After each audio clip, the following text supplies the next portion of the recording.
Second.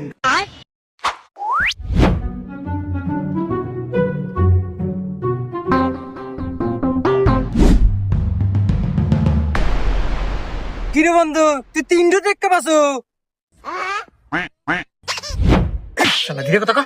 ক্ষমা করে দাও এই বন্ধু ও বলে 300 টাকা পাইছে, চা দর্শি আর টিয়া ধরা দেবো না, খেলা ছাড়িয়া দে। কি বন্ধু মারতে আমার? না বন্ধু আর ধরবো না, খেলা ছাড়িয়ে দিলাম। হ্যাঁ ঠিক আছে বন্ধু। তুই হাইটি হারে বন্ধু, আমি আর খেলবো না, থাক আমি গেলাম।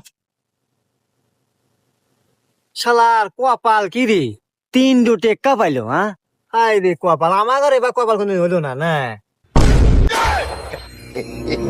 বাইগান যাই গে বাবা, তাও অল্প টাকার মধ্যে গেছে। বন্ধু টাকা 2 নয় 3